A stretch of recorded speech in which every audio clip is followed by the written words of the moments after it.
नमस्कार दोस्तों। आज मैं आप लोग को सुनाने वाली हूँ दो गौरैया की कहानी। घर में हम तीन ही व्यक्ति रहते हैं, माँ, पिताजी और मैं। पर पिताजी कहते हैं कि यह घर सराय बना हुआ है। हम तो जैसे यहाँ मेहमान हैं। घर के मालिक तो कोई दूसरे ही हैं। आंगन में आम का पेड़ है। तरह तरह के पक्षी उस पर डेरा डाले रहते हैं। जो भी पक्षी पहाड़ियों घाटियों पर से उड़ता हुआ दिल्ली पहुंचता है, पिताजी कहते हैं वहीं सीधा हमारे घर पहुंच जाता है, जैसे हमारे घर का पता लिखवा कर लाया हो। यहाँ कभी तोता पहुंच जाते हैं तो कभी कौवे और कभी तरह तरह की गौरैया। वह शोर मचता है कि कानों के पर्दे फट जाएं, पर लोग कहते हैं कि पक्षी गा रहे हैं। घर के अंदर भी यही हाल है। बीसियों तो चूहे बसते हैं।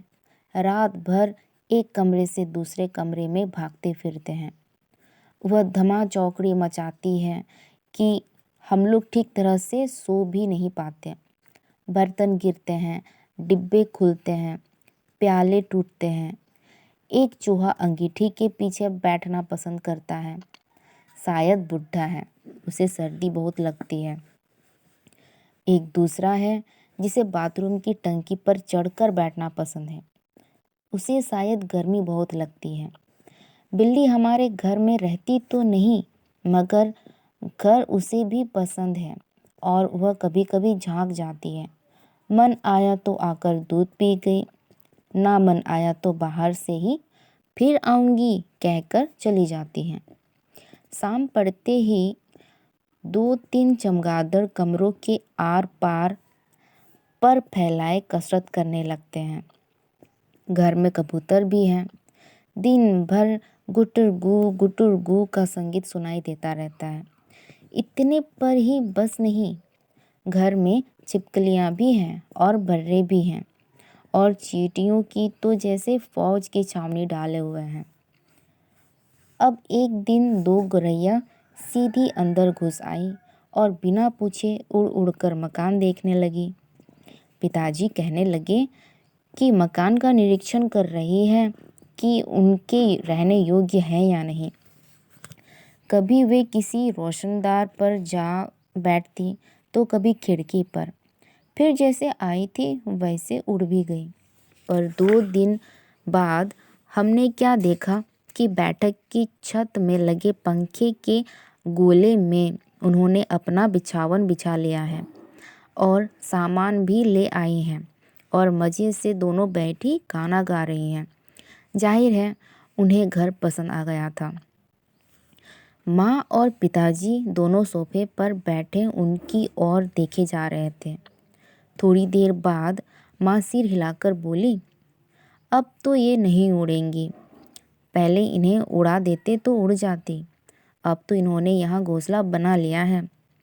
इस पर पिताजी को गुस्सा आ गया। वह उठ खड़े हुए और बोले, देखता हूँ ये कैसे यहाँ रहती हैं। गौरैया मेरे आगे क्या चीज़ है, मैं अभी निकाल बाहर करता हूँ। छोड़ो जी, चूहे को तो निकाल नहीं पाए, अब चिड़ियों को निकालेंगे, माँ ने व्यंग से कहा। माँ कोई बात व्यंग में कहें तो पिताजी उबल पड़ते हैं। वह समझते हैं कि माँ उनका मजाक उड़ा रही है। वह फौरन उठ खड़े हुए, पंखे के नीचे जाकर जोर से ताली बजाई और मुंह से शू शू कहा। बाहें झुलाई, फिर खड़े खड़े कूदने लगे। कभी बाहें झुलाते, कभी शू शू करते। गौरैया ने घोंसले में से सिर निकालकर नीचे की ओर झांककर देखा और दोनों एक साथ ची ची करने लगी और माँ खिलखिलाकर हंसने लगी। पिताजी को गुस्सा आ गया। इसमें हंसने की क्या बात है? माँ को ऐसे मौके पर हमेशा मजाक सूझता है। हंसकर बोली, चिड़िया एक दूसरे से पूछ रही है कि ये आदमी कौन है और नाच क्यों रहा है। तब पिताजी को और भी ज़्यादा गुस्सा आ गया और वह पहले से भी ज़्यादा ऊंचा कूदने लगे। गौरैया घोंसले में से निकलकर दूसरे पंखे के डैने पर जा बैठी। उन्हें पिताजी का नाचना जैसे बहुत पसंद आ रहा था। माँ फिर हंसने लगी। ये निकलेंगी नहीं जी, अब इन्होंने अंडे दे दिए होंगे। निकलेंगी कैसी नहीं, पिताजी बोले और बाहर से लाठी उठा ले आए। इसी बीच गौरैया फिर घोंसले में जा बैठी थी। उन्होंने लाठी उठाकर पंखे की गोली को टकोरा। ची ची करती गौरैया उड़कर पर्दे के डंडे पर जा बैठी। इतनी तकलीफ करने की क्या जरूरत थी, पंखा चला देते तो ये उड़ जाती, माँ ने हंसकर कहा। पिताजी लाठी उठाए पर्दे के डंडे की ओर लपके। एक गौरैया उड़कर किचन के दरवाजे पर जा बैठी, दूसरी सीढ़ियों वाले दरवाजे पर। माँ फिर हंस दी। तुम तो बड़े समझदार हो जी, सभी दरवाजे खुले हैं और तुम गौरैया को बाहर निकाल रहे हो। एक दरवाज़ा खुला छोड़ो, बाकी दरवाजे बंद कर दो, तभी ये निकलेंगी। अब पिताजी ने मुझे छिड़क कर कहा, तू खड़ा क्या देख रहा है, जा दोनों दरवाजे बंद कर दे। मैंने भागकर दोनों दरवाजे बंद कर दिए, केवल किचन वाला दरवाज़ा खुला रहा। पिताजी ने फिर लाठी उठाई और गौरैयों पर हमला बोल दिया। एक बार तो झूलती लाठी माँ के सिर पर लगते लगते बची। ची ची करती चिड़िया कभी एक जगह तो कभी दूसरी जगह पर जा बैठती। आखिर दोनों किचन की ओर खुलने वाले दरवाजे में से बाहर निकल गई। माँ तालियां बजाने लगी। पिताजी ने लाठी दीवार के साथ टिकाकर रख दी और छाती फैलाए कुर्सी पर आ बैठे। आज दरवाजे बंद रखो, उन्होंने हुक्म दिया। एक दिन अंदर नहीं घुस पाएंगी तो घर छोड़ देंगी। तभी पंखे के ऊपर से ची ची की आवाज़ सुनाई पड़ी और माँ खिलखिलाकर हंस दी। मैंने सिर उठाकर ऊपर की ओर देखा, दोनों गौरैया फिर से अपने घोंसले में मौजूद थी। दरवाजे के नीचे से आ गई हैं, माँ बोली। मैंने दरवाजे के नीचे देखा, सचमुच दरवाजों के नीचे थोड़ी थोड़ी जगह खाली थी। पिताजी को फिर गुस्सा आ गया। माँ मदद तो करती नहीं थी, बैठी हंसी जा रही थी। अब तो पिताजी गौरैया पर पीले पड़े। उन्होंने दरवाजों के नीचे कपड़े ठूंस दिए ताकि कहीं कोई छेद बचा नहीं रह जाए और फिर लाठी झुलाते हुए उन पर टूट पड़े। चिड़िया ची ची करती फिर बाहर निकल गई, पर थोड़ी ही देर बाद वे फिर कमरे में मौजूद थे। अब की बार वे रोशनदार में से आ गई थी, जिसका एक शीशा टूटा हुआ था। देखो जी, चिड़ियों को मत निकालो, माँ ने अब की बार गंभीरता से कहा। अब तो इन्होंने अंडे भी दे दिए होंगे, अब ये यहाँ से नहीं जाएंगे। क्या मतलब, मैं कालीन बर्बाद करवा लूँ? पिताजी बोले और कुर्सी पर चढ़कर रोशनदान में कपड़ा ठूंस दिया और फिर लाठी झुलाकर एक बार फिर चिड़ियों को खदेड़ दिया। दोनों पिछले आंगन की दीवार पर जा बैठी। इतने में रात पड़ गई। हम खाना खाकर ऊपर जाकर सो गए। जाने से पहले मैंने आंगन में झांककर देखा, चिड़िया वहाँ पर नहीं थी। मैंने समझ लिया कि उन्हें अकल आ गई होगी, अपनी हार मानकर किसी दूसरी जगह चली गई होंगी। दूसरे दिन इतवार था। जब हम लोग नीचे उतरकर आए तो वे फिर से मौजूद थी और मज़े से मल्हार गा रही थी। पिताजी ने फिर लाठी उठा ली। उस दिन उन्हें गौरैया को निकाल बाहर करने में बहुत देर नहीं लगी। अब तो रोज़ यही कुछ होने लगा। दिन में तो वे बाहर निकाल दी जाती, पर रात के वक्त जब हम सो रहे होते तो ना जाने किस रास्ते से वे अंदर घुस जाती।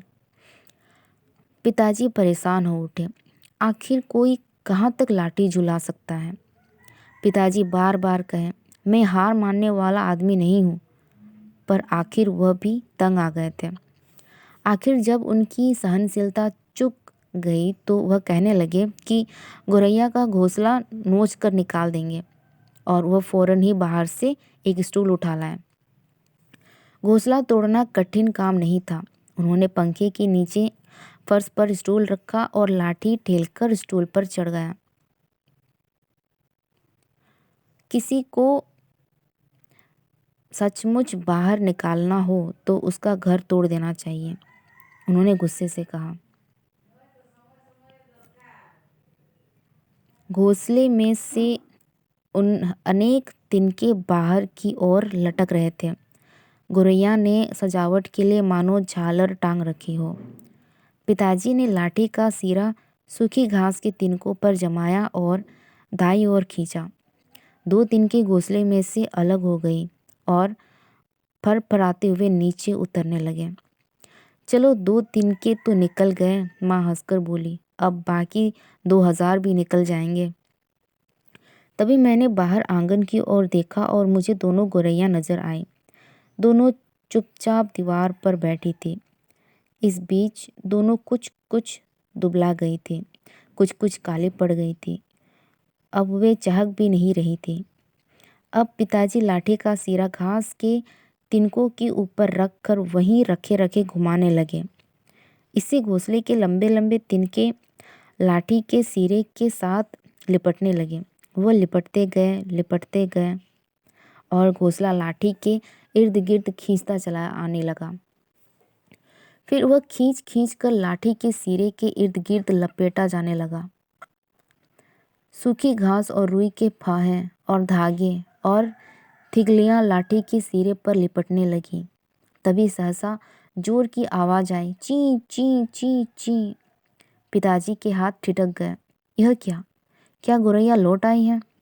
मैंने झट से बाहर की ओर देखा। नहीं, दोनों गौरैया बाहर दीवार पर गुमसुम बैठी थी। ची ची ची ची, फिर आवाज आई। मैंने ऊपर देखा। पंखे के गोले के ऊपर से नन्ही नन्ही गौरैया सिर निकाले नीचे की ओर देख रही थी और ची ची किए जा रही थी। अभी भी पिताजी के हाथ में लाठी थी और उस पर लिपटा घोंसले का बहुत सा हिस्सा था।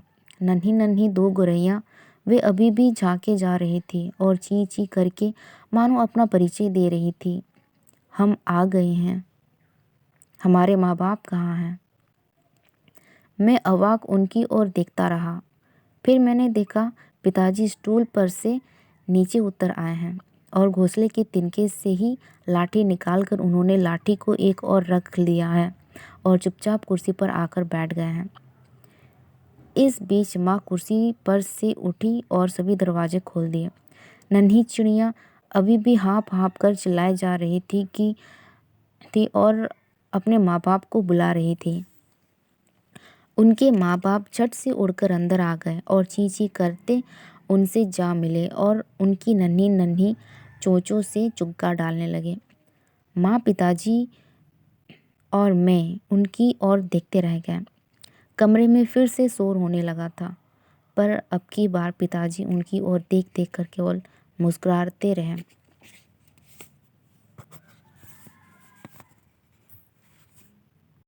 और यहीं पे ये कहानी समाप्त होती है।